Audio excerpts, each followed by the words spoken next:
First session. Council Roden, are you there? I'm here. Thank you. Thank you. Okay, the record show the councilors are all here. Good afternoon, Mr. Moody. To you. Excuse me. And I was supposed to remind everybody when you speak, please turn on your microphone. So when the little green light comes on. Little green light, I feel as though it's clear for me to speak now. Yes, please do. Hey, thanks for everybody coming in a little bit early tonight to spend some quality time with me. So, when I came here, one of the key things that we talked about as a team I guess not downstairs, but we're there.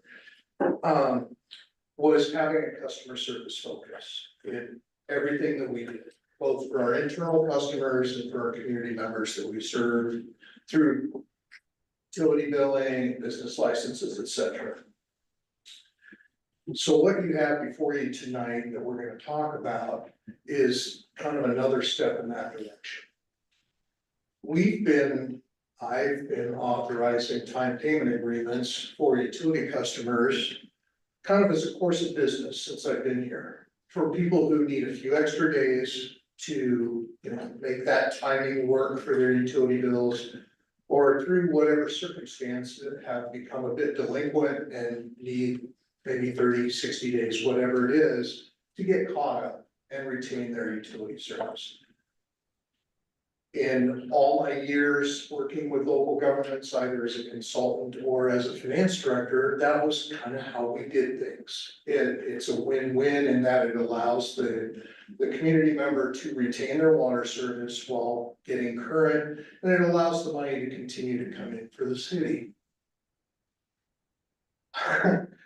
Turns out I really didn't probably have the authority to do that under the current code.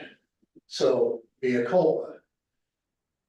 What the code requires is that if somebody is delinquent and service is terminated, then there's some pretty clear criteria that has to be met in order to restore that service.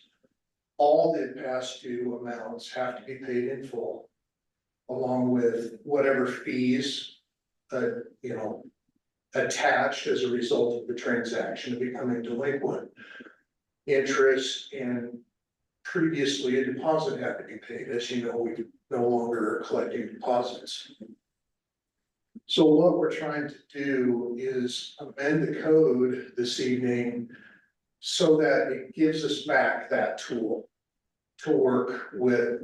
It doesn't give it back, it just makes it okay to have that tool so that we can work with those community members to kind of do what we've been doing in the interests of both them and the city. That said, there's some circumstances where the time payment agreements aren't the right tool, okay?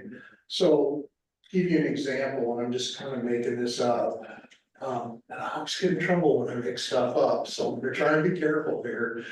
But let's say we have a piece of property that has utility service and it's a landlord-tenant arrangement. The tenant runs up a big utility bill and ditches. That reverts back to the property owner as the responsible party for those utility charges. Sometimes it's conceivable that that property owner wouldn't have the means to pay that.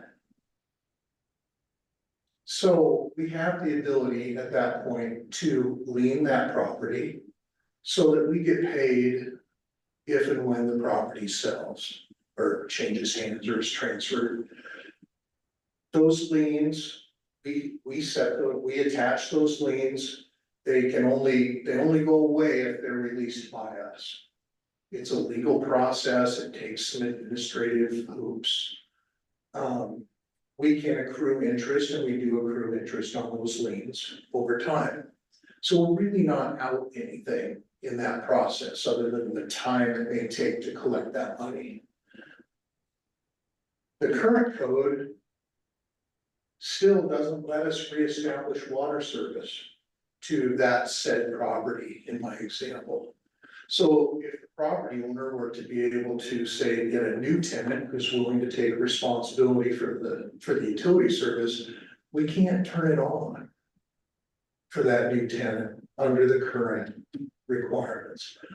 So again, this gives us that flexibility to say, all right, we've got a lien, we're covered on that prior situation. It kind of gives us a fresh start with the new tenant. In the situation where we get delinquencies, we considered the option of just putting a lien on right at that point. That's not the typical way it's done, or at least not the typical way that I've done it over the years or that cities I've worked with. Normally, we'll try the payment arrangement situation with an individual or the party. If that doesn't work, if they default or whatever on that, then at that point, we can terminate service, we can do the lien if we have to. Putting a lien on for a period of 5 days until somebody can come back and pay the bill just doesn't make a lot of administrative sense to me. It's hard on the customer or the community member too, because it affects their credit scores potentially. A lien on the property can make a refinance difficult or more difficult. God knows it's not easy as it is. But, and it's also a bunch of work for our office, Karen, to both place those liens and then release those liens. So all of that is why we're here tonight, to try and change these 5 lines in the utility code. I trust you've had a chance to read through this stuff. Are there any areas where you'd like some further clarification or where you have questions? I do have a question, and it is just for clarification. Sure. The first instance that you gave, the landlord who's left with a big utility bill leaning the property, seems like the right thing to do, because if you just discontinue service, he has no more way of making income from that property. That's correct. The person who has a, let's say, a history of delinquency, or he's come into a bad patch or something like that. And we know that person wants to stay in the property and don't want to lien the property because there's also recording fees are no small amount anymore. Does the city have the right to do something like garnish wages? No. Okay. No, not that I'm aware of. And to be honest, we have a handful of these time payment agreements outstanding currently. It's not like we're doing 300 of these a month. So it's not onerous on the finance department to keep track of. It's Is it? Why would Go it ahead. have to default to the owner if, why would it have to default to the owner? Does the renter not sign an agreement for utilities? They do, but our ordinances and code are written so that the property owner has ultimate responsibility for the utilities. I've seen it set up in different ways at different cities, but that's currently the situation here. Is that something you would recommend we change so that? Probably not. No, so it should go to the property owner, not. Right, and the risk is, if you own the property, and I'll be the bad guy, I'm the renter. And I get 3-4 months behind, or that would be difficult in our system, but anyways, I get behind and I take off. The city's very unlikely to ever collect that, because we have no hammer with me, because I'm gone. How quickly do you tell the homeowner that, hey, just so you know? They receive notification at the time it becomes delinquent. So when we notify the property owner, yeah, Okay, we notify the tenant and the property owner. Thanks for reminding me of that. okay. Like I said, tell them. Just getting there. So essentially what we're doing is, putting in, a common sense, approach that has customer service. A customer service approach that's common sense to make this all work, which is in effect what we've been doing, but we're actually to codify it. I don't know why I didn't just say that. Yes, sir. Okay, everybody else have any questions? We'll be dealing with this in the regular session. Excellent. Sound good? Michelle, please go ahead. Another scenario, because this actually happened to be where I bought a house in Colorado. When I went to go turn on the utilities, or switch everything in my name, they're like, oh, by the way, you owe $500, $600 in your water bill. And I was like, but I can't, because it just moved in, but it transferred, like you said, it transferred to the property owner. But in that case, I don't see that happening here because of the lien situation and, oh, sure, and the title search. I mean, yeah, I would have thought that had that been me, because the title search should have found that and that should have been resolved at sale. Great. Okay, we'll deal with this when it comes into council. Thank you all. Thank you. So, we got about 15, 18 minutes to, talk among yourselves. So, Councilor Roden will connect back up with you at 6:30. Well, I was gonna tell you that, my ETA is 6:35, so I will be arriving about 5 minutes late, if that's all right with everybody. Fine, well, we look forward to seeing you. Okay, I'll see you guys at about 6:35. Okay, good. Thank you. All right. End of work session.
Mayor, we're technologically ready and it's 6:30. All right, get started.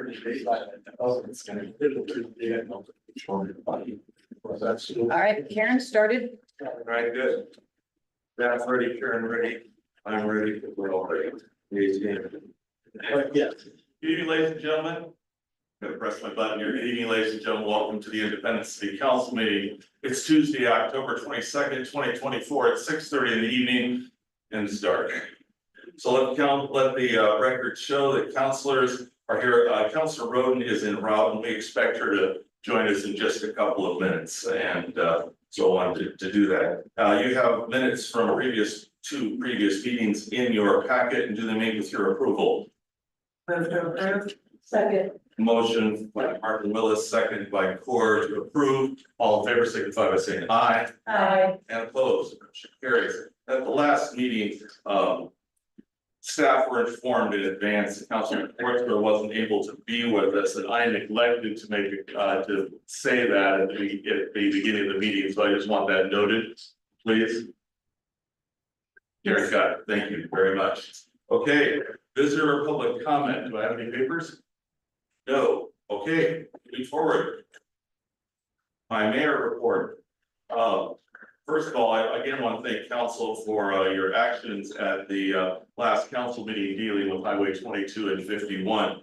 I want you to know that I did put personal thank you notes to all the people who spoke.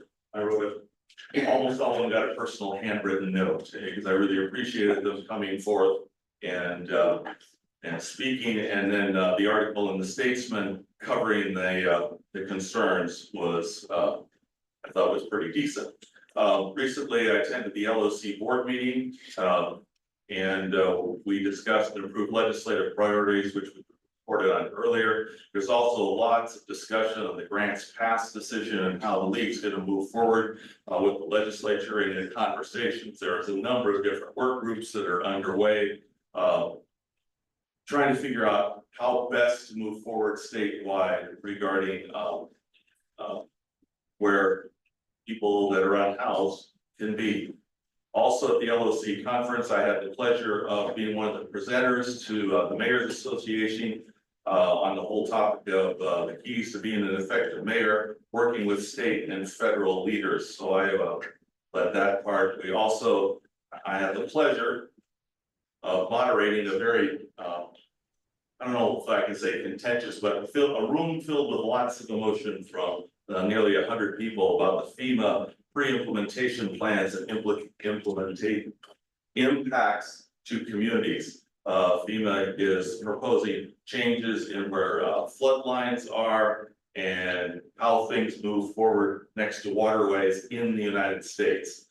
Staff here, after talking with our city manager, are looking to see if we are impacted or not. We're hopefully that we're not, but there are a number of cities, especially along the coastal areas, that have a very significant impact. So this is going to be a major conversation a little later on. Did attend a community strategy session yesterday with a number of people working to look at what the needs are of our community and the resources needed. Also was honored to receive a little bit of an award at the League of Oregon Cities. And so that's the end of my report. And now we're going to go to Councilor liaison reports. And I think I have Councilor Morton for the Yes. library board and the museum advisory board. And I will be happy to report on those. I'd like a little bit more detail about the award that you won. I'm gonna defer to my city manager to our city manager because you guys. It's a part of my city manager report, but I am happy to come up and discuss the fact that our wonderful Mayor McCardle, one of the longest serving mayors in the state of Oregon, received the extremely prestigious Mark O. Hatfield Statesmanship Award. That award is not given out every year. It is only given when there is someone deserving of that award. And for those of you who knew or know of Mark Hatfield, he was an incredible person and he was an incredible statesman. And this award is presented only to a deserving statesman who has provided lasting benefits to the quality of life for Oregon citizens. No one in that room could think of anyone more deserving than our mayor, John McCarty.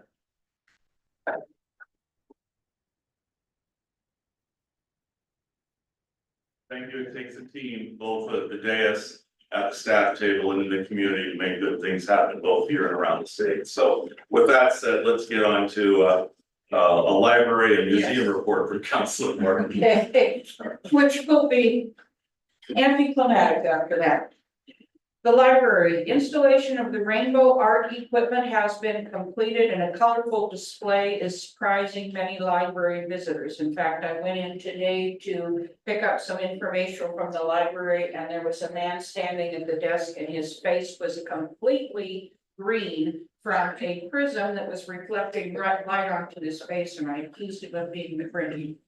The cost for that display was paid in full by the Friends of the Independence Library, which has also covered all expenses incurred for summer reading and the continuing children's programming at the library. The recent Friends of the Library book sale on October 5th raised nearly $500.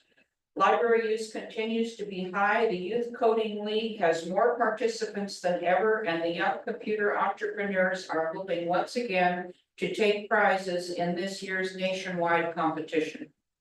And from the museum, visits by school groups have begun. These visitor numbers will be similar to or higher than last year's level for school groups.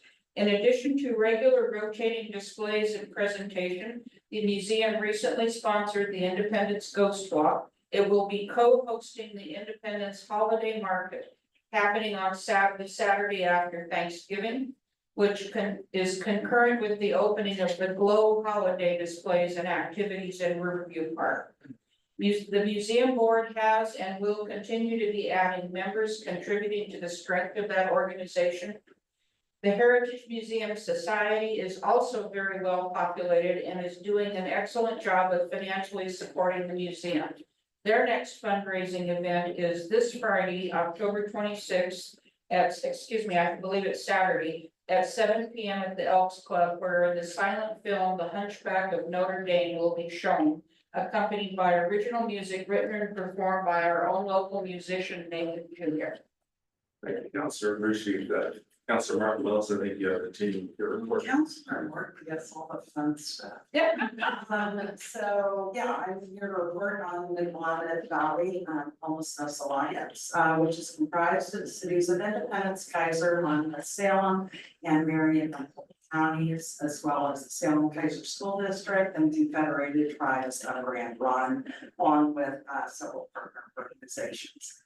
As a board, our goal is to assure the cooperation and pooling of common resources, maximum efficiency and economy of governmental operations, and provide every citizen with the utmost value for every tax dollars and attain the greatest degree of intergovernmental cooperation possible in the Mid-Willamette Valley to address the problems experienced by people who are homeless.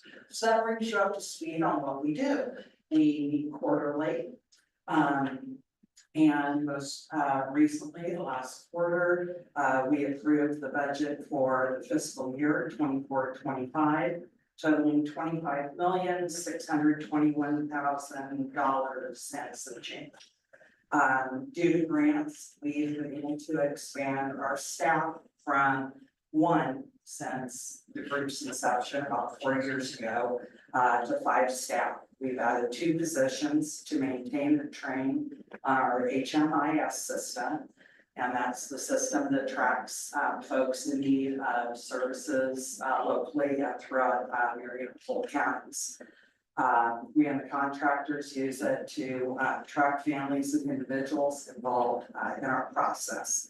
We then added a grants and contracts coordinator, community outreach coordinator, and a program performance and support specialist. Each of these folks generously came on understanding that those positions are grant funded and that in 18 months, the positions may not exist. So it takes a real heart to come on board rely on these grants. I do want to touch base on more local perspective, kind of bring it in to home. Talk a little about our local paths group, which is Partners Aligned Towards Housing Solutions. Polk County, in partnership with the cities of Dallas, Falls City, Monmouth, Willamette, Independence, and the tribes of Grand Ronde, as well as the Midland Valley Community Action Agency, applied for and received $1 million grant from the state of Oregon to establish a coordinated homeless response office that is now located by the new Roths down there on the S curves. It's behind it and houses a ton of social services organizations. So it's a one-stop shop for folks in need of social services, medical, food stamps, also includes some mental health. I did bring some data regarding their work with our local homelessness population. And these numbers are since July 1 of this year. And reflect folks that are literally homeless, which is defined as sleeping on the street, in a car, in a tent. They have dealt with 132 people, in our immediate vicinity that are experiencing literal homelessness. We have several families, 75 total individuals and families, which were 40 adults, and there are 35 children, which comes up to a total of 26 families. The majority of these are sleeping in a car, boat, or RV with no hookups. And for our living in tents, the remainder have other sorts of arrangements, abandoned properties, that sort of thing. 57 total single individuals, 55 of those were adults, 2 are unaccompanied minors living in homelessness. 34 of those were sleeping in a car, boat, or RV with no hookups. The other 13 in tents, the small remainder in the other assorted arrangements.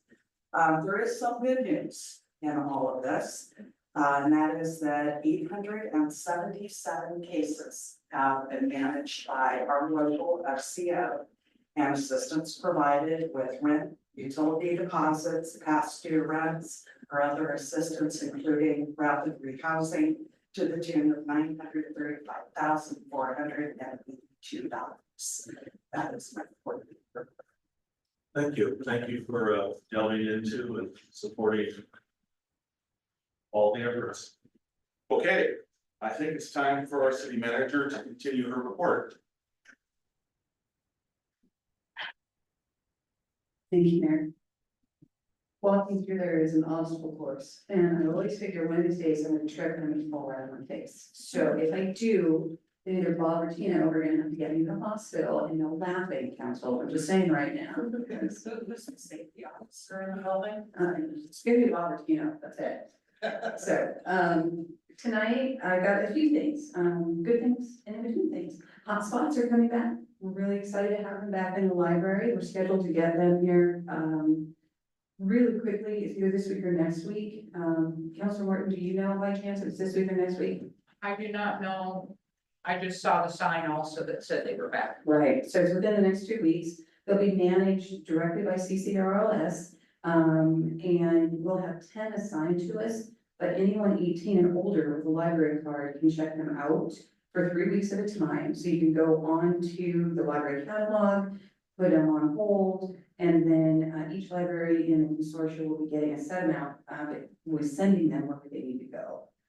So if someone, our 10 are out, if someone wants the 11th one, and there's one available, it'll come. So hotspots were really, really popular when we had them before, and we're excited to have them back. Next, have you guys seen the Meet Your City Staff, the newest one? It's great. It's our facilities manager, John Steinberg. He is humble. He is a hard worker. He is incredible. He takes care of every facility except for the public works facility and our police cars. It's pretty great, and if you haven't seen it, take a look at it on our Facebook page or our YouTube channel. Recently, our downtown manager hosted a gathering of the downtown business owners to talk about, what things look like this year and how they'd like to see things look for next year. The general consensus was that 2024 has been a bit of a rough year. They really are looking for more promotions, more events, and more activities to bring people downtown. We all know that if our downtown businesses are strong, then they can provide not only services for the community, but jobs. So we'll be working with the downtown businesses and the downtown association to see what we can do to make 2025 a much better year. We're continuing our efforts to schedule a work session on our Unhoused Dusk to Dawn campaign. Unfortunately, there have to be quite a few people in the room, and getting those schedules coordinated has been difficult. We're still looking at November, December, so still working on it, and we'll be bringing you a ton of information. The 2024 league pickup program starts in November. Pickup weeks are November 4, November 18, December 2, December 16, December 3rd. You can find all of this on our Facebook page. And a couple of reminders, okay, more than a couple, because I think Gerald wrote this. No, it's a Gerald, it looks like a Gerald wrote this, so a couple of reminders. Leaves only, no other yard debris. Remove the leaves blocking the storm drains. Small leaf piles need to go in your yard if you can. Cars need to be parked at least 5 feet from the leaf piles. Leave a minimum of 1 foot between the curb and the leaf pile, and no piles in the corners of cul-de-sacs or in front of mailboxes. And property owners are responsible for disposal of leaves after December 30th. So get your leaf piles out. See, it sounds like Gerald, doesn't it? You're just saying right now. Okay. I was informed by some people today that there was an editorial that glaringly overstated the situation in Independence regarding PFAS. These are synthetic organofluorine chemical compounds. So I double checked with our public works director and the lead water operator to hear the actual facts, because I don't want anybody to worry. The recommendation is to maintain PFAS limits below 2,000 parts per trillion. Our water samples reflect 3 parts per trillion. Our limits would have to increase 670 times their current amount. 670 times past their current amount to go past the unregulated threshold. Okay, there is nothing to worry about.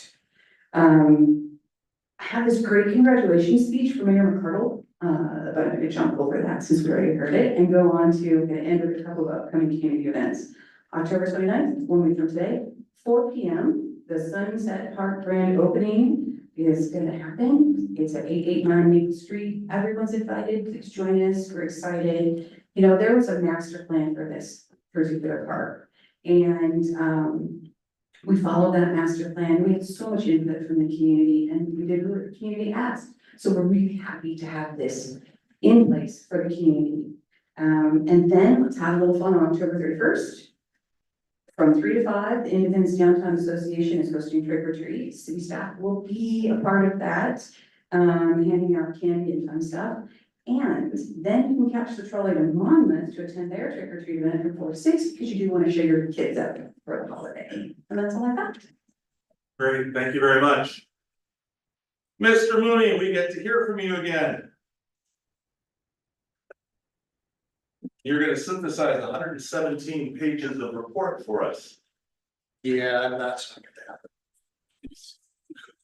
Y'all just read that, with a strong cup of coffee some rainy Saturday afternoon. So what you've been given is the budget to actual financials, along with the balance sheets, fund by fund by fund. We review those internally each month, take a look at them, we analyze for trends, we talk internally when there are things that we think department heads need to be paying attention to versus the budget, et cetera. We provide them to you so that you have that information, you can look at them at your leisure. We aren't seeing anything that brings us any great cause for concern at this point. We will plan to bring you another probably budget adjustment sometime after the first of the calendar year. Again, as things change, or as things happen that maybe weren't anticipated in the budget. That's not the really cool stuff that I want to talk to you about tonight. We, as the finance department, want to be bringing you quarterly financial information or quarterly updates, if you will. And we're trying something a little bit different this year, where we've taken a look at some of the recent council actions over the last several months, and then framed those in terms of what are the fiscal implications of those decisions, to try and keep those kind of current with you. So this is a little bit of an experiment. If you like this format, please let us know. If you don't like this format, tell Gerald. And, you know, we'll work it out somehow, but.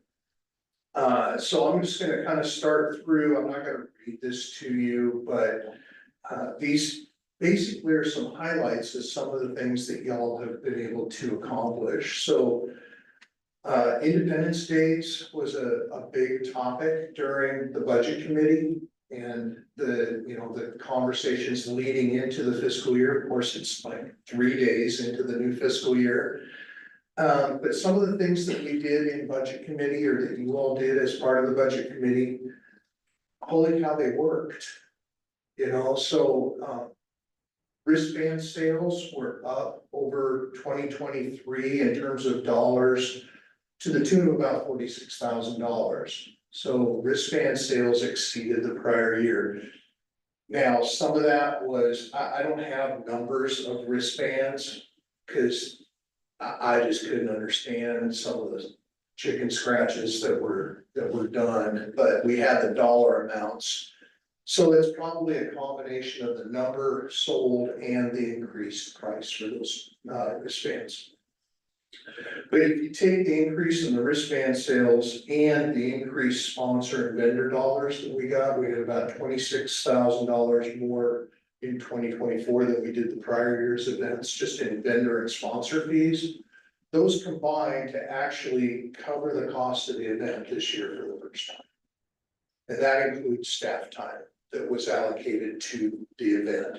We ended up with about $41,700 roughly in that we retained in the transportation or tourism and events fund. I keep making up things, tourism and events fund. So that money will be carried forward for events for next year. The summer concert series, again, we implemented an admissions fee or admission charge of $5 for the concerts. We anticipated, I think what we were thinking is 1,500 to 2,000 people per show at $5. We came in pretty close to that for 6 shows, including the community fiesta. The total was just under $35,000. So we did, again, kind of where we thought we'd end up. We have one sponsorship that's still pending, but without that, we ended up about $1,500 in the whole installment. So we were $1,500 short of covering the costs of the concert series. Again, that's where we're supposed to be. Where we're not supposed to make money on these events, we're not supposed to lose a lot of money on these events. The public safety fee will go into effect in January. And we're still working out, Gerald and I actually have a meeting scheduled to work out some of the details of that implementation. Nothing new to report there, just keeping it top of mind, and you'll see another report on that in our next quarterly report. Utility rates. So the utility rate, we had some increases effective July 1. 5.5% on base charges and 5.4% on water usage, and then 5% each in sewer and storm. And we gave you kind of a table of some of the statistics or trends that we track each month as the month-end reports get filed with me from our utility billing staff. I take those, chart them out and kind of watch for outliers, watch for stuff that might lead us to believe that maybe delinquencies are climbing. Or, you know, we're not collecting the same percentages of what we're billing and then try and figure out why that might be. There's a little bit of a chart there that shows you what the receivables are doing over the last 6 months. And the increase in July, we really believe it was a slight increase. We believe that's attributable to the rate increase primarily. The August increase is a combination of the hotter weather along with a billing kind of thing that we had with some of the new meters that we installed. We had, not gonna lie, we had some issues, and we've been working through those issues with the customers that were affected. We've been able to resolve most of those to the satisfaction of customers that have been calling, community members that have been calling. Sorry, I'm working on my semantics. The reduction in receivables then in September results from both a combination of a decrease in usage and amounts billed for water. And then we took in greater payments than what we actually billed for September, so that brought the utility or the accounts receivable down a bit. This is very similar to the same curve that we saw in the prior fiscal year. So nothing really new to report there, other than just to let you know that we know, and we're watching it for you. And then finally, the local option levy, I won't say much about that, other than it is on the ballot, and the same basic contextual information is there that you've been seeing for, well, since we talked about it in the budget day. Any questions on this report? Is this okay? Hate this? Tell Gerald. I liked it, I read it. You're my favorite. I did see that it seemed that we were under budget on revenue and over budget on expenses, but I also understand that the taxes haven't come in yet. Right, So it is kind of hard to look at just a quarter of the year right. and the numbers, because you're anticipating stuff later on in the year. Yeah, we get about 95% of our property taxes in November. Great, thank you. Oh, excuse me. I'm sorry, you said this was kind of a snapshot based on council decisions. Is there anything missing from this that you need to know about? I don't think so, but I mean, if there is an action that the council takes that they'd like to see included in this, please let us know. So these quarterly reports are gonna be based on council actions every quarter, okay? Yes, Got it. yeah, some of these will carry over, some of them will drop off, like, we probably don't need to talk about Independence Days again next time. Councilman, We'll be checking on, we'll be following the levy and the public safety fee probably going forward. I was pleased as I went through this to see all the different places where receiving or going to be received grants have had a positive impact on the budget. And I only expect that to continue and appreciate the work of our grant writer. Yeah, everybody loves the grants except my office.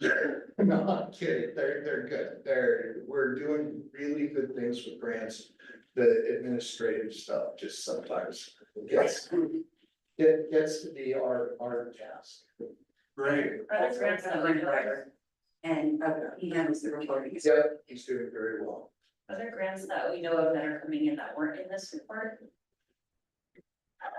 Or maybe I just looked at the wrong spot, because it didn't look like there were a lot of grants, like there was anticipation of grants, but there weren't actually. Yeah, there are some that are not reflected here. Obviously, we wouldn't reflect them in the revenue in those reports until we actually receive it. Okay. And the expenses, same thing. You won't see the expenses in those reports until they're actually incurred. So there are a handful of grants, and I'm sorry, I'm not prepared to list those for you tonight, but. Well, I could see like what you anticipated, but I didn't know if you anticipated it because we received a grant already and we just haven't. Like we've been awarded it and haven't received it, or if it was just like we have an idea that we are gonna apply to receive. You know what, that's something that we can put into our next report, kind of an update on grants, if that's something that would be helpful. And then one more question, I'll be done with you. No, you're right. On the water meters, how often do those get replaced? Because I feel like we just did that We did just do that. That's a Gerald. Oh, okay. So some of the meters out there haven't been replaced in over 20 years. You should replace them anywhere from 10 to 15 years because after that, they start reading incorrectly. They don't read incorrectly to the benefit of the city by charging more. They actually read less. So we're not collecting revenue for water that's actually being used. So we're in the process, and this also bleeds over into water resources. We show a huge loss in the amount of water we produce versus the water we sell. Part of that is because the meters aren't reading right. So we have a program set up over the next 5 years to replace all of the meters in the city and then rotate them at like 10, 15-year intervals after that so that the meters stay current. Okay. Can you explain why that loss is important to not have, Gerald? The loss is important because we can actually get penalized by the state. They will start instituting restrictions on us. They start looking at our water rights and can impose restrictions on that too. So we have to maintain our water lines. We have to actively and progressively go after leaks. We should have been, but now are replacing the meters, making sure they're current.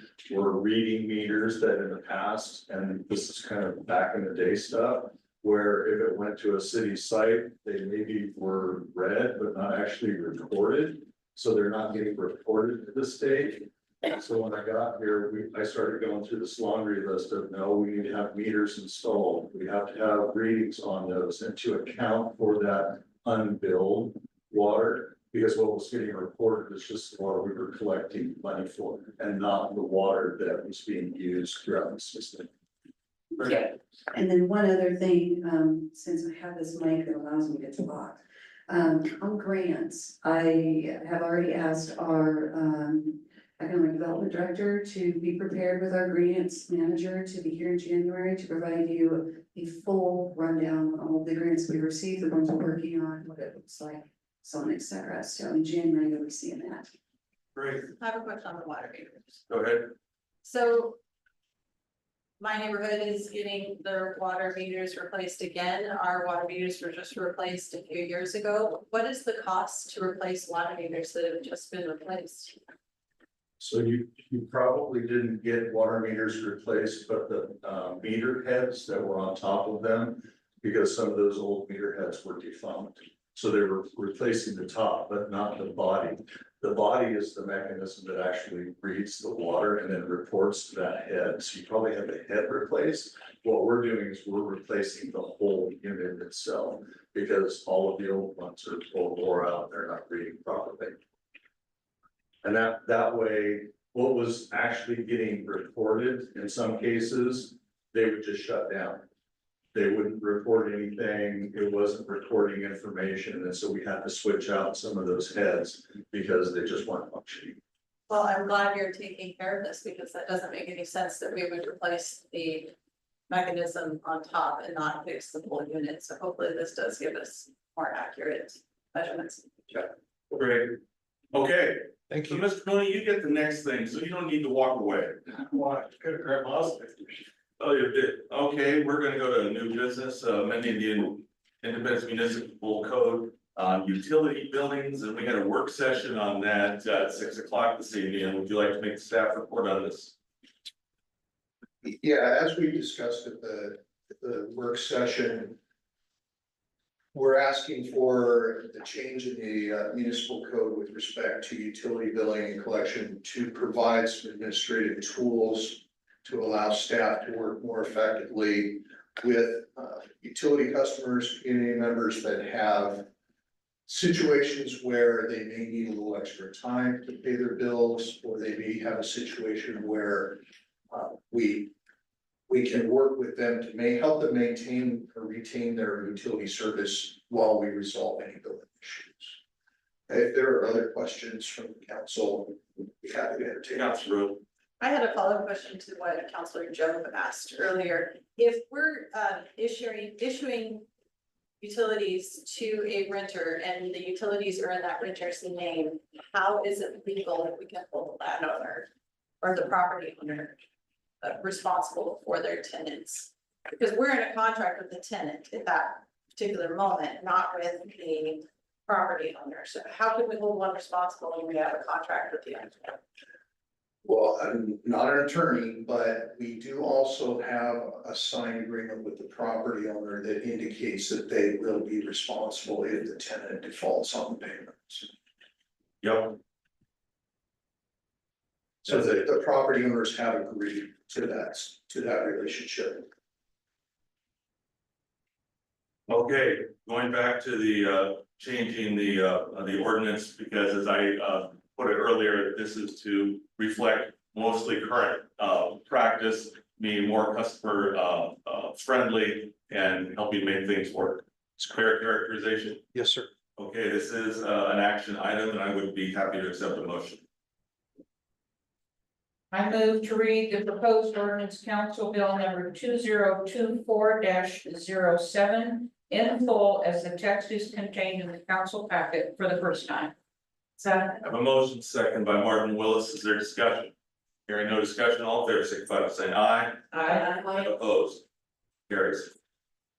An ordinance amending the Independence Municipal Code, IMC, Chapter 34, Utilities, Article 6, Utility Billing and Collection Procedures, Section 34-407, reinstatement of service and stating an effective date. Next motion, please.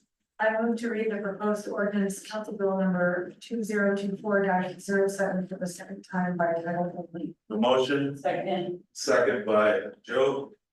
Discussion, all in favor, signify by saying aye. Aye. And opposed, motion carries. An ordinance amending the Independence Municipal Code, IMC, Chapter 34, Utilities, Article 6, Utility Billing and Collection Procedures, Section 34-407, reinstatement of service and stating an effective date. Final motion, please. I move to adopt the proposed ordinance council bill number 2024-07. Have a motion, Second. second by Martin Willis. Discussion. All in favor, signify by saying aye. Aye. And opposed, motion carries. Thank you for the customer service. Thank you very much. Mr. Fisher, I think you get to step up here. Excuse me, I should announce that the bill has passed and will be assigned ordinance number 1618. Okay, so. We're gonna have a public hearing here on public annexations and I get to read a script and then turn it over to Mr. Fisher. Now, open a public hearing on the annexation of property, file number AX 2024-03. My name is Sean McCardle, I'm the mayor and the chair in this hearing. The hearing will be conducted in accordance with the Independence Development Code and State Law ORS 197763. Specifically, the staff will first present the staff report recommendations. The applicant will then have an opportunity to present a proposal and address any issues raised by the staff report and recommendations. For public testimony, I'll ask to hear from people who would like to speak in favor of the proposal, then ask to hear from people who have neutral comments or questions about the proposal, neither for or against. And finally, those in opposition to the proposal have an opportunity to present testimony, starting with the staff will then present additional materials and recommendations based on the public testimony. The applicant will be given the opportunity to have the last word. After each presentation, I'll ask for questions from the council. If you intend to present oral testimony, please fill out a speaker request form and give it to city staff. We're recording this hearing, so please clearly state your name and address when you are called to speak. This will help in preparing accurate written minutes of the hearing and also assist with mailing copies of this issue to all interested parties. If you have written testimony or other written evidence to submit, please give that to staff so it can be entered in the record. Given the number of people present, this is a script, I'm required to read it. We ask that each speaker limit themselves to no more than 5 minutes. Please remember that all presentations will be timed. You'll be informed when your allotted time is expired. All speakers exceed the time limit will be asked to immediately conclude their remarks. Do not finish your presentation. Be sure to provide a copy of your statement to staff. The applicant will not be limited to 3 minutes, but they are encouraged to limit their presentations as they are able to be respectful of our time constraints this evening. In order to minimize repetitive testimony, organizations are encouraged to have only one person speak for the group and other members of the organization stand to show support. Each person may testify only once unless called back to the podium. The request of council members' response to the question. Thank you for your cooperation. Where the mayor and council are now required to disclose any conflicts of interest and ex parte contacts that have been with the proposal or the applicant, that is, whether we have any financial or other personal interest in the proposal, or whether we have spoken with anybody about the proposal outside of this hearing. Also, councilors may only participate if they can do so without undue bias, either or for or against. Do any councilors wish to make any disclosures? Which email is that? No, this is,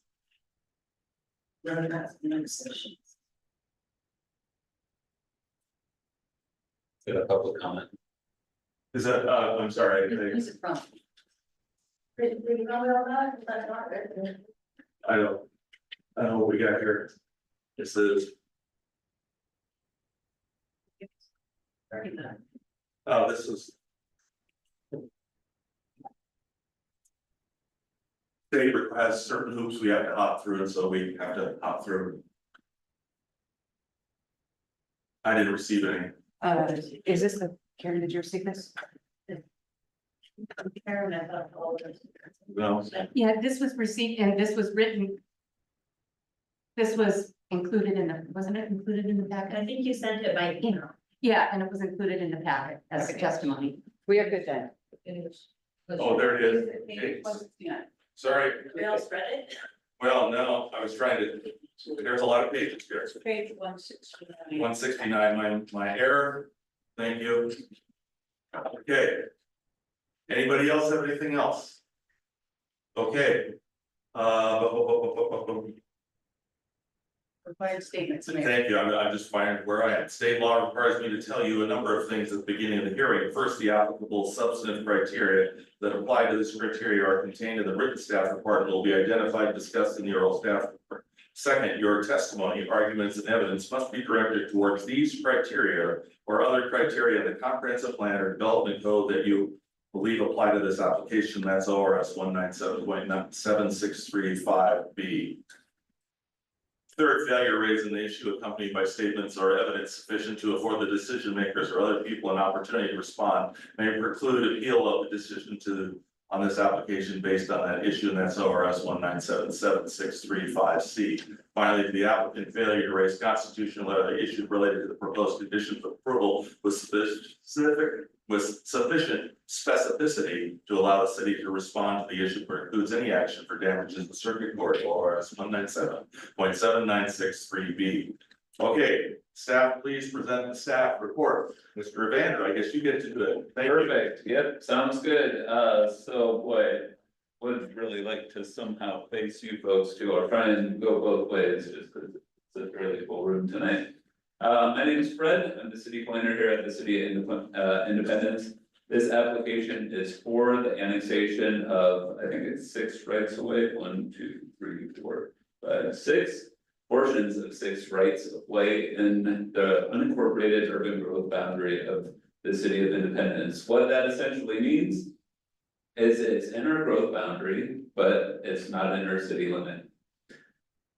What our Public Works Department is wanting to do is have all the roads that are within the urban growth boundary within our city limits.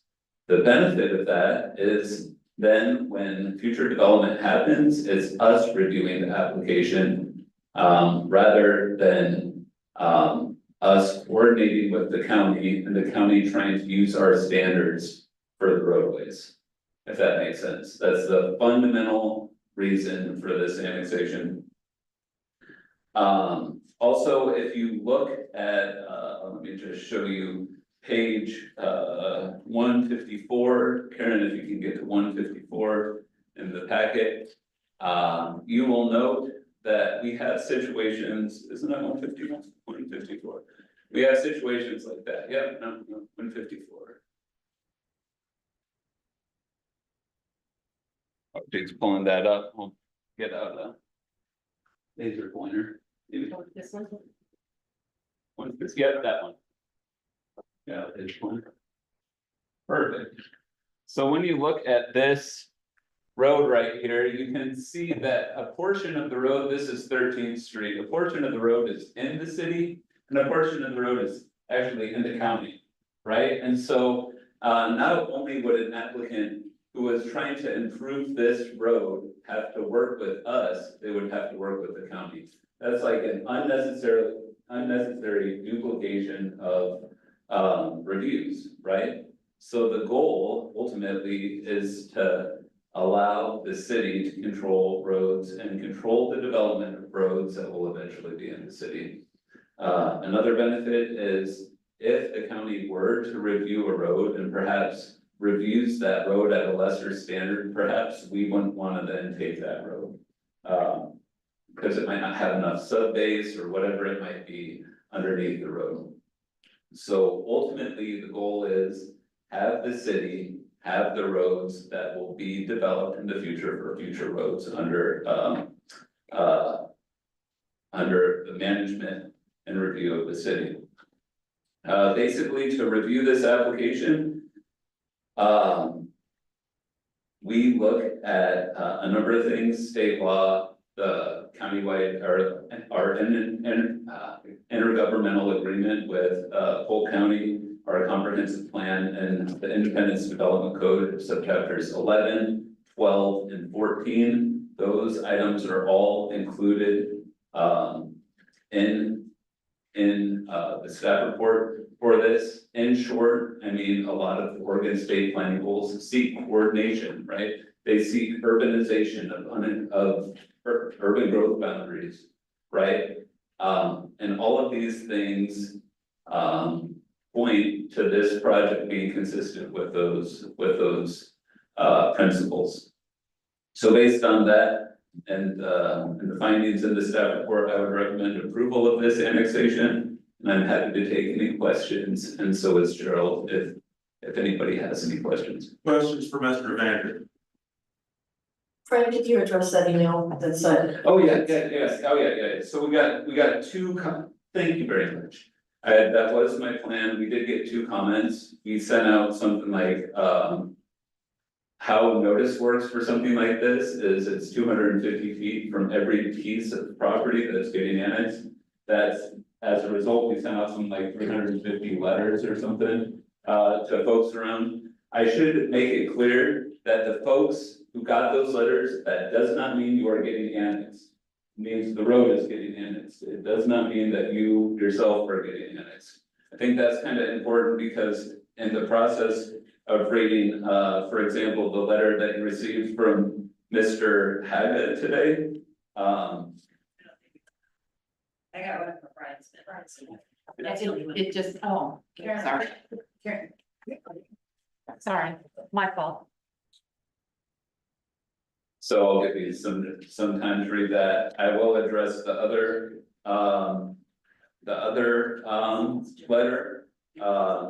This letter says specifically, that they do not want to pay for any of the improvements to the road. That is not what this would do. This would not somehow, the individual who wrote that letter was writing for Monmouth and said they didn't want to pay for roads in Independence. This would not cause them to pay for roads in Independence. Also, they said specifically that, they suggested that we were going to route traffic onto Olympic Drive East and not through Madrona. Our plan actually calls for a street network in the area, so we're not funneling all traffic into any specific location. But that's the Southwest concept plan. It was adopted in like 2012, and then we do have a subdivision and that is designed in accordance with that and was approved in like 2021. So that's that. I'll allow you to take a look at that other letter. And I will note that Gerald did respond to that other letter with 3 things that he saw there.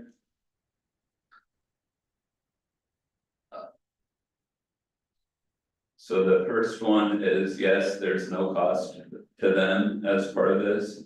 The second one is they questioned about the east side of the road. The east side of the road has been an ongoing code enforcement issue. And we have had conversations with our code enforcement officer about a better approach to how we to how we treat that side of the road, and we do have some ideas about that. That's not specifically related to this annexation. And then the third one was, we have paid double the water rates for people. Cause if you're on city water, you pay a higher water rate if you're outside of the city. Since this would not annex them, they would continue to pay that higher rate. This is just annexing the road. Gerald, just so you know, I live a block from where Mr. Haggott's talking about. It has, the landscaping has been taken care of periodically over the last 5 years. But it seems to be once it gets really high. Are you talking about behind the sidewalk? I'm talking about the median between the sidewalk and the properties. Okay, so we just went out and cleaned up the portion that's on the west side of the street. The crews are actually going out, I think, this week to work on the planter strip area on the east side of the street. The pieces that are behind the sidewalk, that's still the responsibility of the property owner that. I just see, because he said it hasn't done in 8 years, it has been done 8 times. I don't know who did it, but somebody did it. Okay, continue to focus on this annexation, I have a question. please do it. So who is responsible for the maintenance of these roads? Well, it's kind of a mix. Karen, can you turn page 152? Okay, so here's Gun Club Road and that little squiggly diagonal line, that's Ash Creek. And so right where it says North Gun, that's where the bridge is at. We currently maintain all of that. The county doesn't maintain any of it, but because it has been piecemeal annexed in and road jurisdictional transfers have been piecemeal together, we have these little strips that are left over that the housekeeping wasn't done. It just wasn't cleaned up.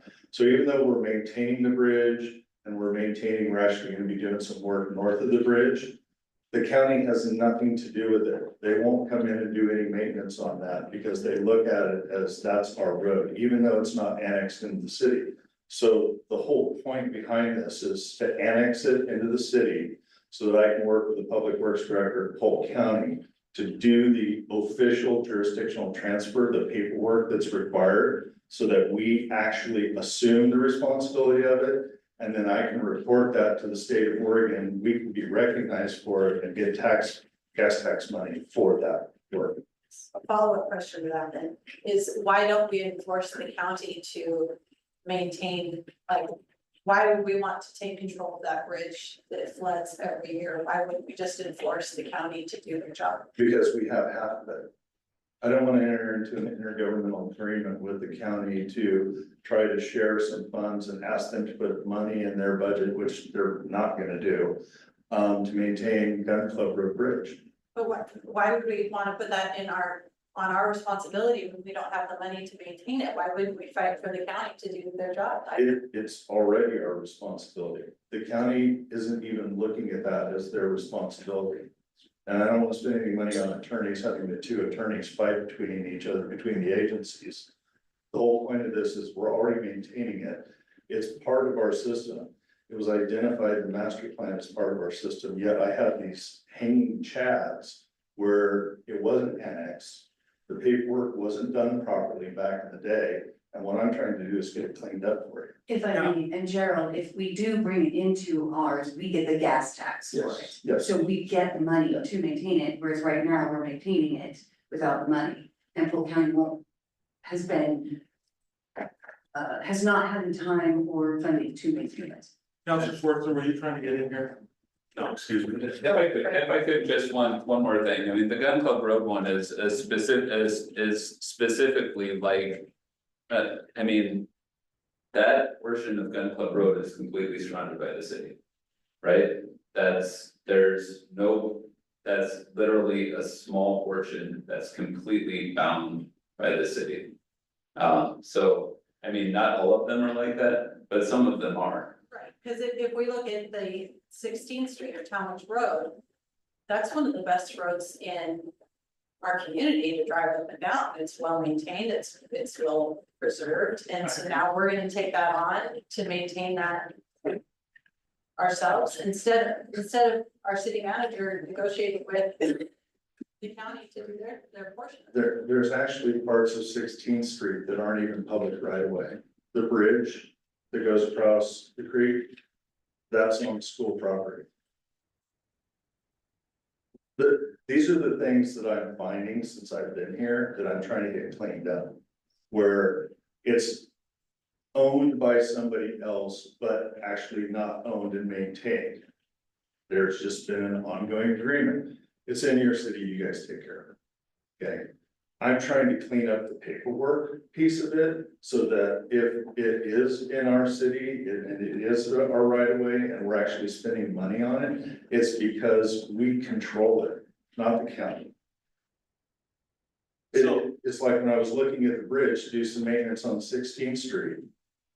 And I come up with, well, wait a minute, it's not even public right of way. How can I spend gas tax money on streets that are not public right of way, but they're on private property? I can't. So that's why I'm trying to clean this up. So essentially what you got going here is, because some of the things you talked about are, I've heard about them from all over the state. And I remember when the whole bridge there on 16th Street was an interesting challenge between the school district and the city of Monmouth and Polk County got involved.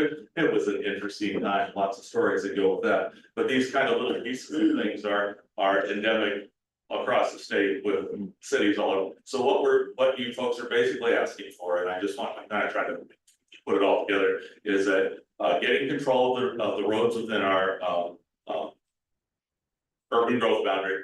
It makes it easier for development and things that are going to happen, so they only deal with one government, a standard system of what the standards are, so they don't have to go back and forth, cleans everything up and makes it cleaner to move forward. Is that fair? That's exactly it. Additional questions? I've heard an applicant for this. Is that the city is the applicant? Yes. Okay. Yeah. Thank you. You have a question? Before, because we're still in, We're still in questions. yeah, we're still in questions. We'll hold my comment then. Okay, so that's the staff report, right? No, go ahead, Councilor Schwartz, if you have a question here. Question. Is it even feasible for us to play hardball with the county city? We're willing to maintain our alley bridge. If I was sitting over at that chair, I say, try. Yeah, it's not gonna go anywhere. Right. So it's more detrimental in the long run for us to sort of, hey, we're just gonna let this one half of this bridge deteriorate. And only gets our half, even though it's an integral structure and it all has to work together. Yeah, and it has to work together not only for us in public works, but also for Fred and planning and all the development work that we have to do and the agony that some of the property owners have to. I had a guy call up that wanted storm taken care of in front of his house. And I said, I can't do anything. He goes, but I'm in the city. I said, I understand that. But the county owns the roadway. He goes, but I'm in the city. I go, yeah, but the county owns the roadway. I can't go out on their jurisdiction and do works. Like, we can't go out and do work on the state highway at all. We're not allowed. So this cleans us up so that I can actually take control of it, and then I can work with those property owners to solve problems. Okay, thank you for the staff report. People who want to speak in favor, jump up. I don't see anybody jumping up. People who have neutral.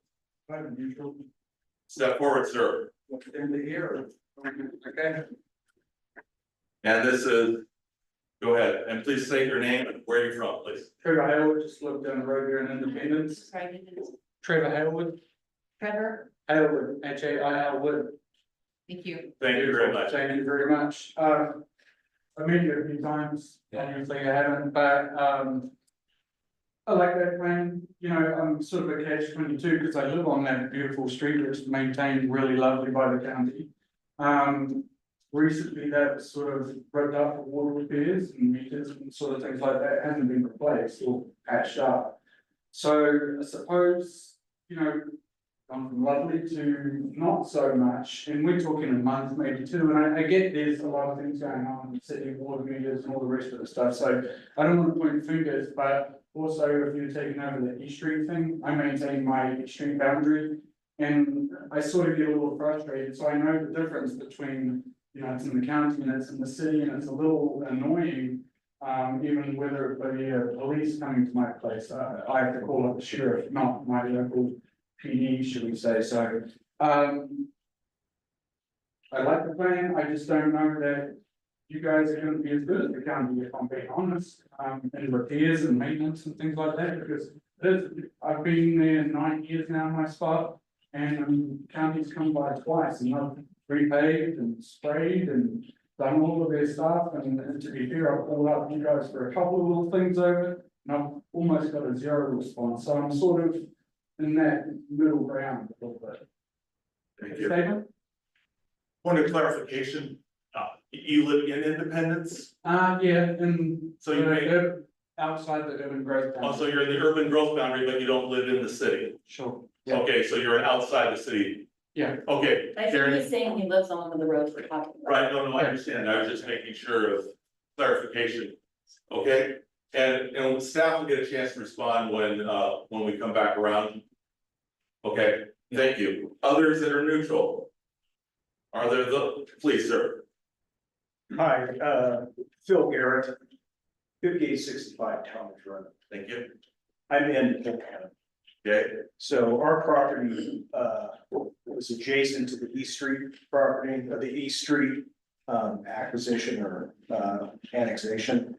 So we're concerned a little bit about what is the plan for that. It looks like in the central Talmadge expansion or plan, that is going to be a roadway at some point, or is it a pedestrian path or a bike path?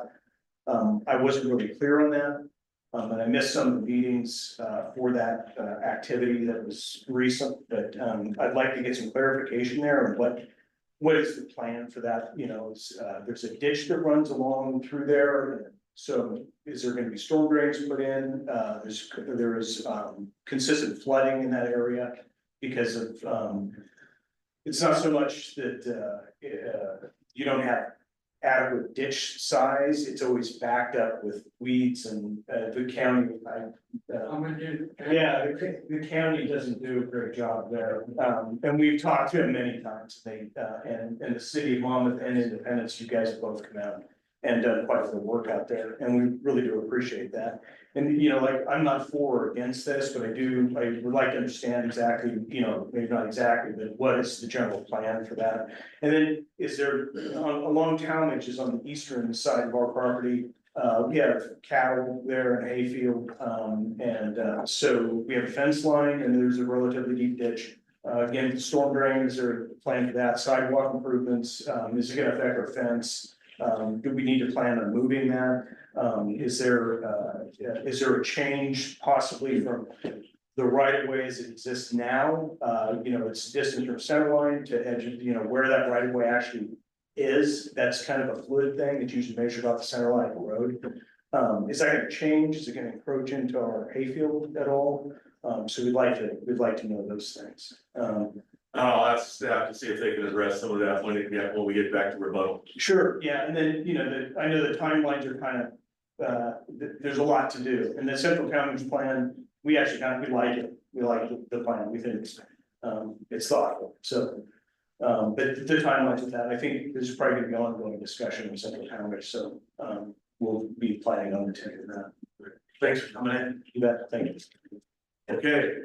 See anybody else jumping up? People in opposition? See anybody jumping up and down? Okay. So now applicant, which is the city, staff rebuttals. And if we can address some of the questions that people have as best we can here.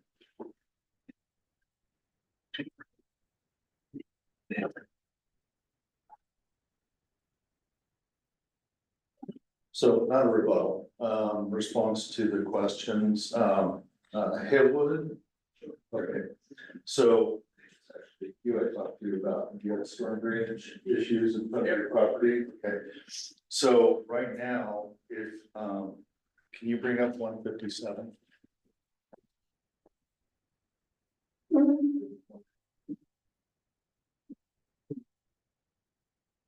Oh. Everything's black. Oh, sorry. Okay, so. That's your property right there. This is Talmadge and E Street. Okay, so right now, the city has jurisdiction of the opposite side of the street. Okay. In front of your property is county. So I can't do anything to the roadway. Now, as for, you said something about some water meters were. You guys had leaking a system for the mining, so it's leaking right through over the store and, it was a big leak for a long time, so come find out, there's a lot of water which was flowing through all the system over to the school. Okay, so, and the crews are currently They working come in on and that. they fixed it up and patched all the things, which is great, and then, so they come and they put gravel on the road, but But it's not it's not paved. Okay. It's I'll take care of that. I can take care of that. And then Phil Garrett. Okay, so your property is right down here. Can you pan up a little bit, Karen? Just- What? Yeah. So we're not changing any of the right of way, but Yes. it's just annexing what is in there right now, which is county, owned, operated and maintained. It is within our urban growth boundary. Right, and so what we're trying to do is this right of way piece that's in the UGB. We're bringing that whole piece in because we have the piece to the north. And we have the piece to the south. And then actually farther south, we have a piece on our side because it separates between Monmouth and Independence. We have a piece on the east side and then it stops. How far down? Does it go on Talmadge Road? It goes, can you go to 158? So here's the piece that's currently in for development. So this is city, this little strip, I can't hold it very still. And this piece over here is actually Monmouth, city of Monmouth. And what we're doing is the city only comes out so far, Monmouth comes out to about the center line. We're going to the center line and taking over the county's portion. So you're just gonna maintain the. Yeah, so we take care of our half, Monmouth takes care of the other half. If we end up needing to do improvements on that road, then I work with the public works director in Monmouth and we actually share on that contract. So just past our place, the Weston place, are you going down to the next place? Can you go to page 159? And then hand down. Okay, so here, this line right here, that's where our urban growth boundary stops. So it comes in from the east and then it goes up and wraps around Talmadge. Right. So we're bringing all of that piece into the city. We're not going any farther south than that because that's county. We can't expand into that area anyway. So we're only looking in areas that are in our urban growth boundary. I just want to see which part there. Yeah. Yeah. Did I? Yes, sir. Did you guys want to maintain Old Beach Street? Is that what you get into to pick up all of this? Well, yes, Because you already have it, right? But it's not. We don't. Right now. we don't. If you go to page 161. We're being a little informal here, trying to take care of a lot of things right now, so just stay with us here. Okay, so right now, the city works with the county to clean a ditch line periodically, that's right here. But this piece is in the county, I don't know what maintenance they do on that. And then piece up here is also county. So we can't work on it because it's not in the city limits. So the objective is to annex all of this in So that if there are any storm drainage issues, we can actually go into it and not just do piecemeal and go, okay, we're gonna do this 100 feet. Oh, sorry, we can't go any farther, because that's not ours. Right, I'm all for your plan, I think it's great, I really do, you know, and I understand why you're doing it, I suppose I'm looking for that vote of confidence to have that same sort of. You know, Another thing that we're doing right now is, all of these areas that have ditches, they're being identified in the stormwater master plan update, because they weren't really identified, they weren't identified in detail of ownership or in maintenance needs. So the new stormwater master plan will not only talk about what is ours, which is why I'm trying to get this done before the master plan is done, but also assign a cost to the maintenance, regular maintenance of those. Because without cost, the money there, I can't do anything with it. So we want to identify it, identify what the cost is to maintain it. If it's a ditch, maintain it, if it's a pipe, catch basin, whatnot. And then actually program that in to the stormwater fees. So focusing back up here again. Sorry. That's okay, we're trying to kind of make things work here, so you've been answering the questions, so I think that was helpful. And you, since it's, you have any other things that officially under applicant rebuttal or, city staff summary response? When you're responding to testimony, do you have anything else you want to say? The only other thing that I wanted to say is we just finished the, Hoffman Gun Club Road Safe Routes to School project. We're wrapping that up. Yeah. The piece that we built on the city, supposed city portion of Gun Club Road, we don't have that. That's actually county. It's just one of the pieces that's listed in here. So even though we went with the county, with our money, went after the grant, said this is our roadway, because it's identified in our TSP, it's really not ours. So I'm trying to fix that too. Are there additional questions for the staff presentation? I have two. Please do. One, can the county fight this if they wanted to, or are they just gonna accept No, this? they've already said that they're on board with this. I wouldn't have proceeded and done all this work if I didn't have the support of the It county. just sounded like there was animosity, so.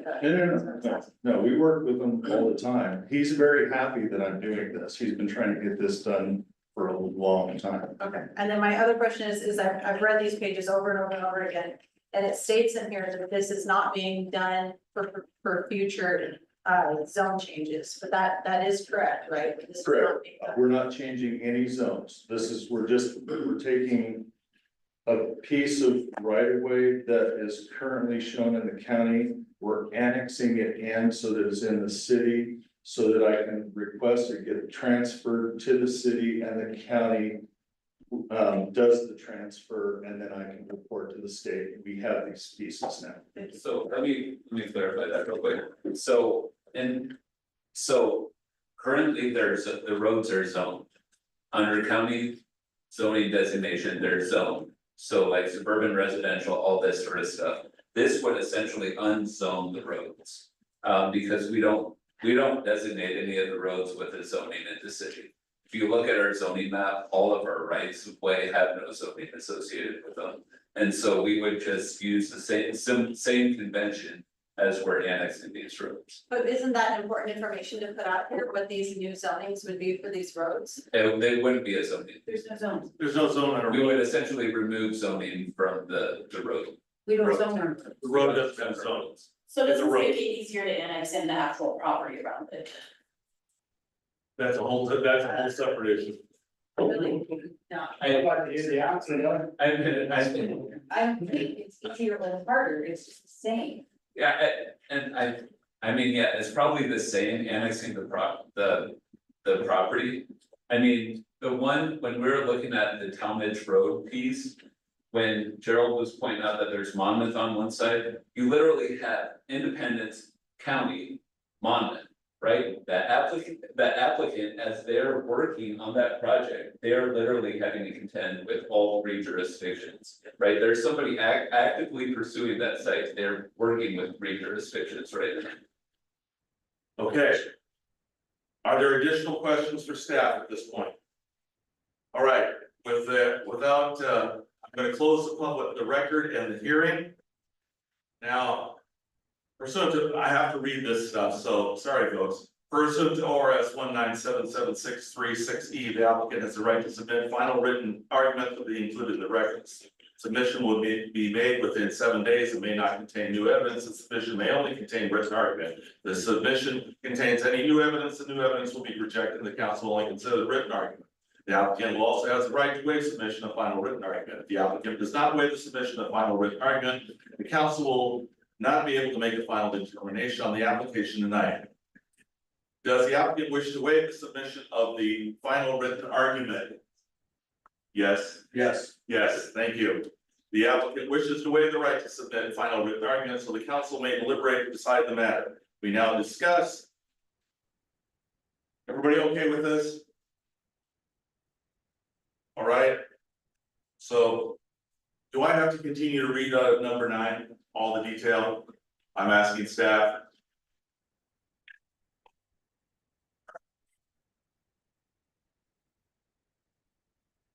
While they're looking that up, I would just like to put on record, I hope we do a good job as a city of Independence to maintain these roadways. I hope that we can do a better job than what the county's done. I hope we can provide a better service to those people who live around these roads. Provide them with better drainage support, communication. I hope we can provide those things. I hope we can do them. So Mayor, our planner indicates you do not have to read number 9. thank you, appreciate that. So without objection, we can go ahead and make a decision. There is a suggested motion. Please. Because I've got it. and then this is the, okay, go ahead, Karen, further down. Keep going, please. There we go, thank you. I move to approve file number AX 2024-03, the annexation of certain rights of way into the city of Independence, adopting findings, conditions, and staff recommendations as provided in the staff. Second. I have a motion second by Core. Is there discussion? Just appreciate the information was passed on and shared with folks tonight, that this was a good process. All in favor, signify by saying aye. Aye. And opposed, motion carries. Now we get to move on to the. Well, let me go ahead, agenda here. We now move to the. We have to officially adopt the roadway annexation. Did you want to say anything else? On this is the ordinance part. We adopted the findings, so now we have to go to the ordinance. I don't know if there's anything else we need to say. I gotta get to my page here. Okay. It's the page. What page are we? 140, thank you. I'm lost in my multiple pages here. Yes.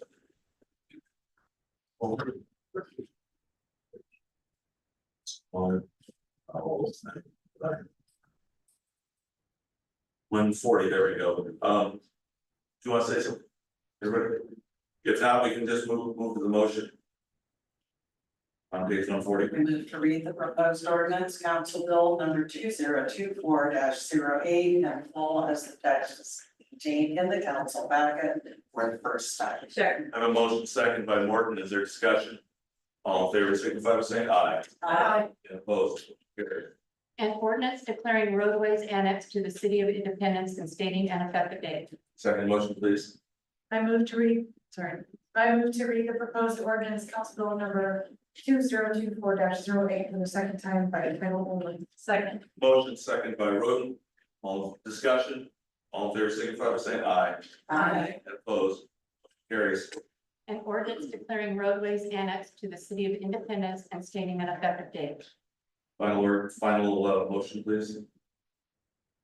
I move to adopt the proposed ordinance, council bill number 2024-08. Second. A motion second by Martin Willis. Discussion. All in favor, signify by saying aye. Aye. And opposed? Motion carries. The bill has passed and will be assigned ordinance number 1619. Mr. Evander, you have the final item for the evening. Perfect. Mr. Mayor. Yes, sir. Before, just for the folks who attended tonight, so there's a couple more steps that I have to go through.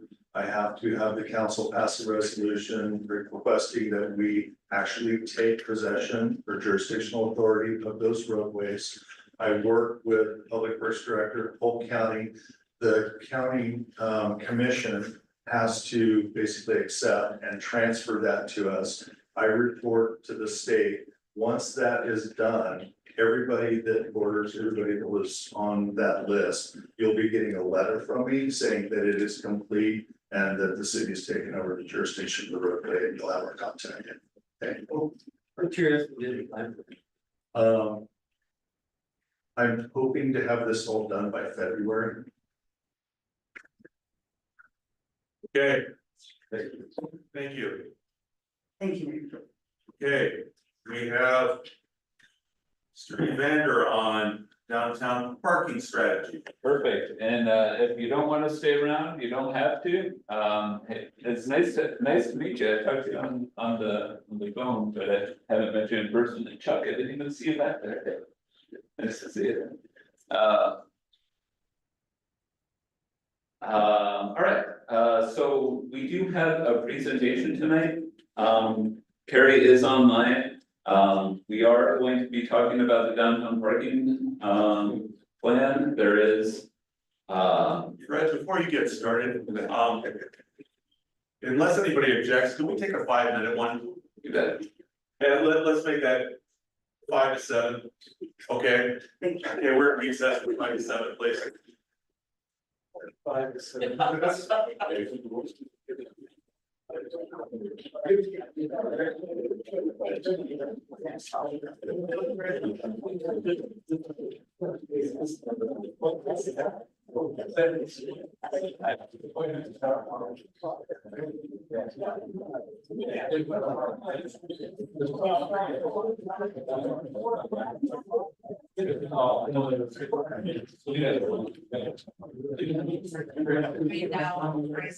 my fault. I just got everything. Project.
I apologize. No, you're okay. We're into the land real. Okay, you know, it's friendly. Okay, we're back in session again, and we're looking at adopting a downtown parking plan. And Mr. Evander, to you and your team tonight. Perfect, so what we'll do tonight is we'll have Carrie present an overview of the plan. Then I'm willing to hop up here, and then we can talk about it. A resolution is in your packet, potentially to adopt tonight, but it's definitely something that we can talk about. So I'm gonna hand it over to Carrie and go for it. Thanks. Thanks, Fred. Council. Thank you very much. Can I first get a confirmation that my audio is coming through? We can hear you. We can't see your presentation yet, but we can hear you. Okay, perfect. We're halfway there. All right, well, our city recorder's working on it. We'll just, Did it the wrong way. Sorry. okay, don't worry, we're just kind of hanging on. Oh, we have the picture. Oh, there it is, starting to get there. Yay. Wait. It'll be just a moment while we get the text settled. That's okay, I'm just providing filler, there's nothing worse than being on the other end and there's nothing's happening, you have the big silence.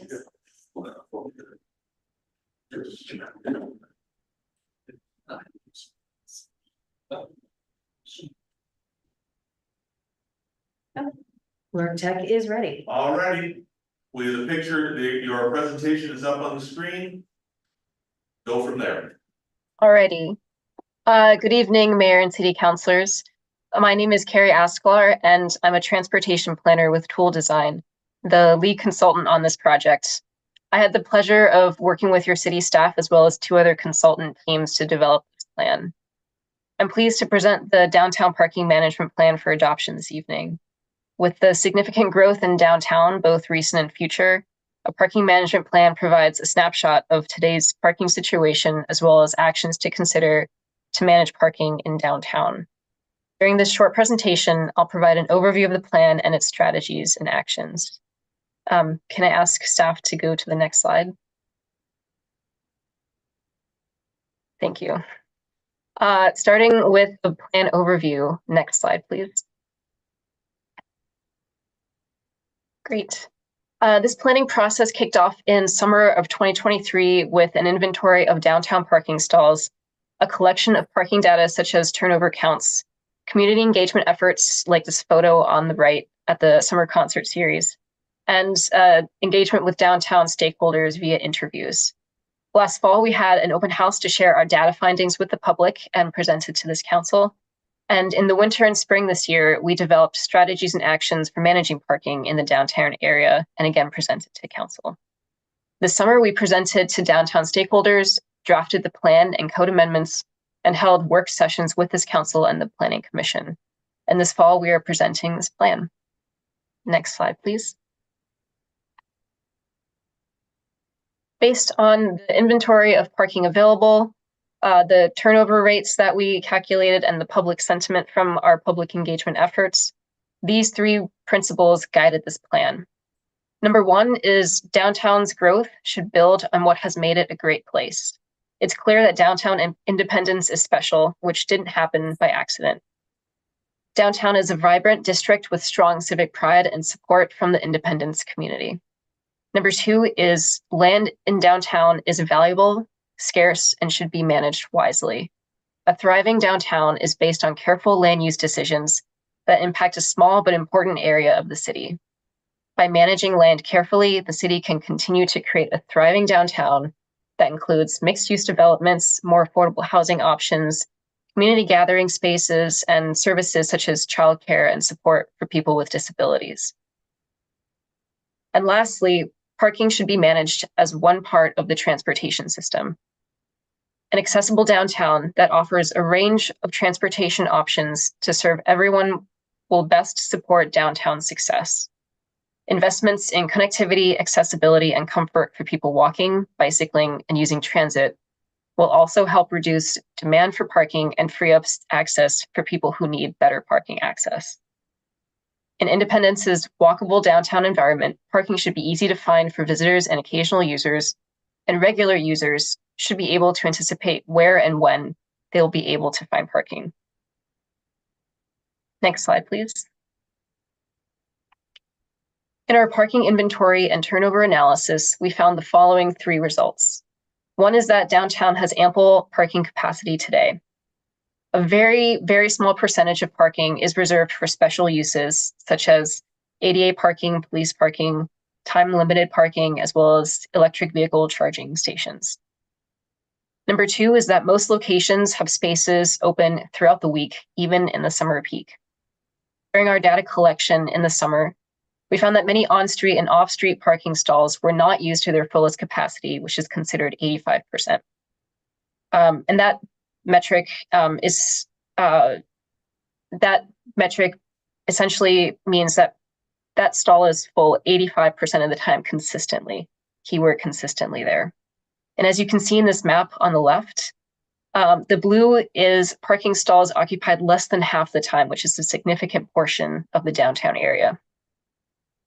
And lastly, number 3, higher demand at a few locations contributes to user frustration. Certain streets are consistently full, we found in our data collection, including certain segments on Main Street and C Street. Next slide, please. So from our parking study, we found these 3 results. Parking affects traffic safety and walkability in some locations. On some of those busier streets, high demand for parking can contribute to conflicts between people using the street, which results in near misses or dangerous situations. For example, downtown currently allows parking right up to the edge of the street corner, which can impair visibility for people who are walking or biking across the street. This also limits visibility for people driving through the intersection who can't see that pedestrian who's about to cross. By limiting parking near corners, all people, regardless of how they're traveling, can better see each other and improve safety. The next point is that a lack of parking management limits opportunities to optimize parking. As I mentioned before, only a handful of spots are for special use, such as ADA parking. Where those restrictions exist, limited enforcement occurs. And because of this, high demand parking areas may be partially occupied by certain groups that occupy that parking for most of the day. And what that does is that it limits turnover for people who are really just popping into downtown for a quick errand. For private and off-street lots, some restrictions are in place. However, that information is unclear and it creates confusion about who can park at a given location. So the takeaway is that downtown can meet parking demand and improve user experiences without building new parking. Essentially, there's a lot of parking available. It's just a matter of communicating to people who are looking for parking where that existing parking is. Our data collection indicates that downtown can likely accommodate the desired levels of development and activity with the existing parking supply. Public parking capacity is likely sufficient to meet demand, even if the city requires less parking to be built as part of new developments than it has in the past. Next slide, please. I understand that City Council will consider proposed code amendments in November, so I won't spend too much time on this slide. I really just want to make the points that parking requirements reduce the feasibility of development. Siting, landscaping, and loading requirements increase the land that's needed for development. A lot of lots in downtown are small, so making all of these code requirements is difficult for developers to carry out. And lastly, parking requirements can dictate decisions about housing size and quantity. In this way, developers are responding to financial feasibility and the code requirements rather than the best design for a site. Next slide, please. And now moving on to parking management strategies. Thank you. As we presented in the council work session in July, the parking management plan is structured around these strategies. And after listening to city feedback, we added one additional strategy, number 4, safety improvements. These 4 strategies support each other to manage parking. Each of these strategies includes near-term actions that consider the level of public engagement needed, as well as the available city resources in order to move forward. These near-term actions include immediate quick fixes, such as improving or adding low-cost wayfinding signage to help match that demand for parking with the available parking. So no specific action is going to be implemented immediately. A lot of these need further investigation to consider their feasibility of implementation and how to best go about implementing them. Essentially, this plan includes a suite of tools in the parking management toolbox. Next slide. So as I wrap up this presentation, I want to draw your attention back to these 3 guiding principles. The strategies and actions in this plan are based on these principles, and they give the city the opportunity to build on what makes downtown a great place, appreciate and wisely manage the scarce amount of land in downtown, and manage parking as one part of a system of transportation options. Next slide, please. Thank you for listening. I appreciate your time. Thank you.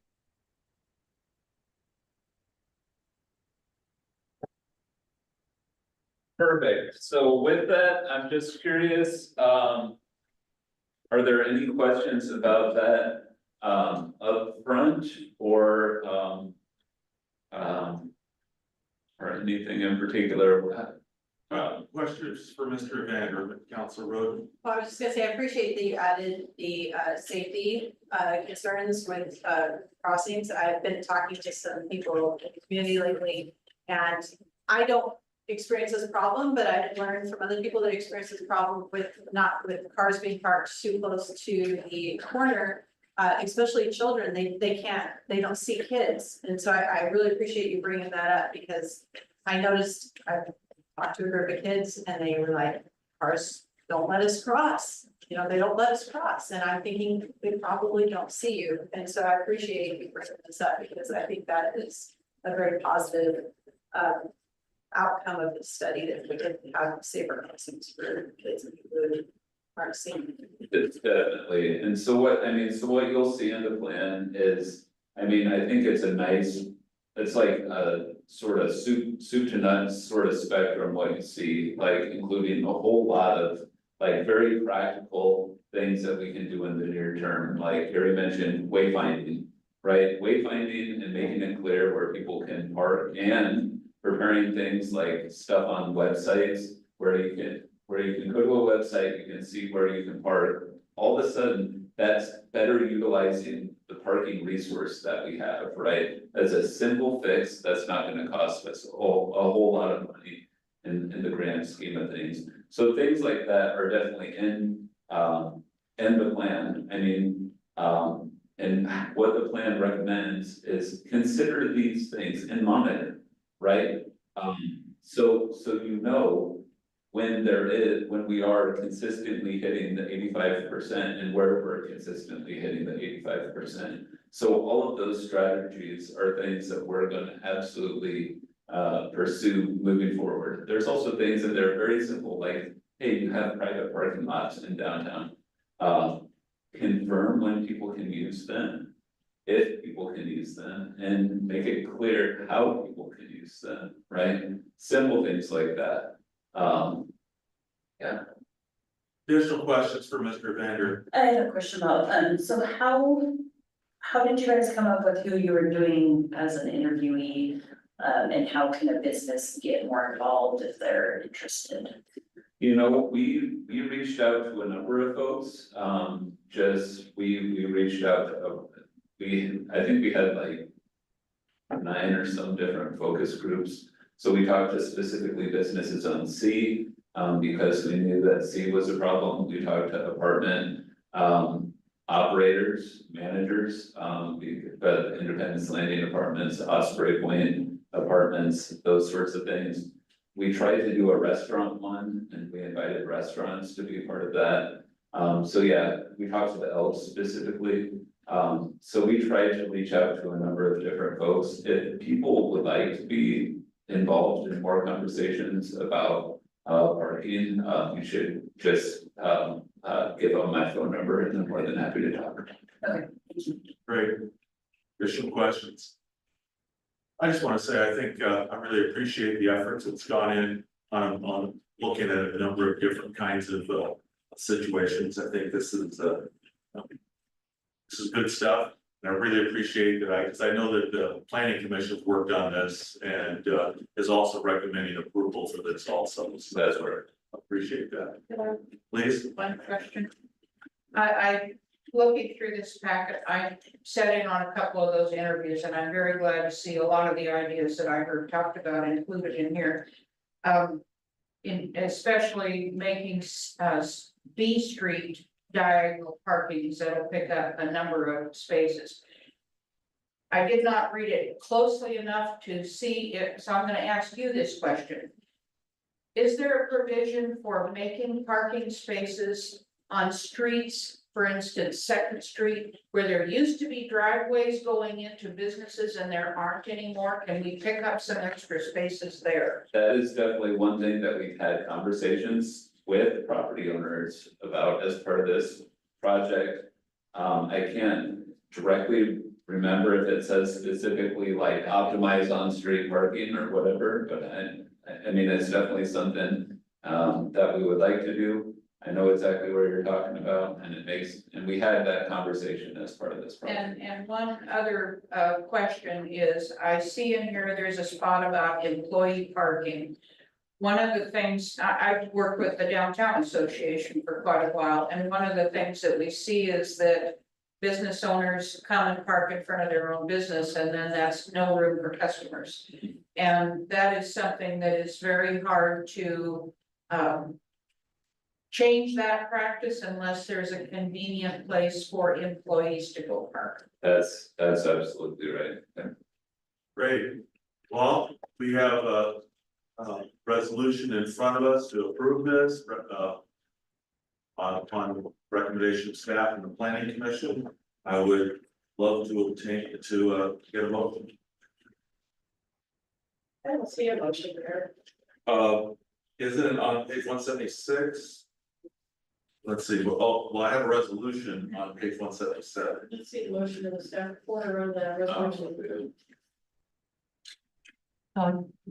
So,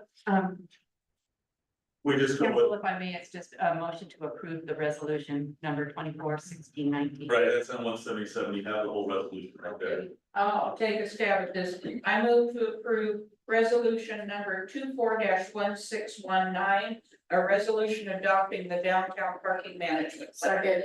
That was a motion, a second by Cory, is there discussion? Hearing no discussion, all in favor, signify by saying aye. Aye. And opposed, carries. Did we need to take separate action to include exhibit A? No. No, we're okay. Okay, that's good. Council announcements. Any brief announcements? Carrie, thank you for all of your hard work. We really appreciate it. It's been a great year and a half or so exploring further. Appreciate the effort. A lot of good work tonight. Somebody said the word adjourned, so I can declare us adjourned. Adjourned. All right, we're adjourned. Have a pleasant evening. Good night.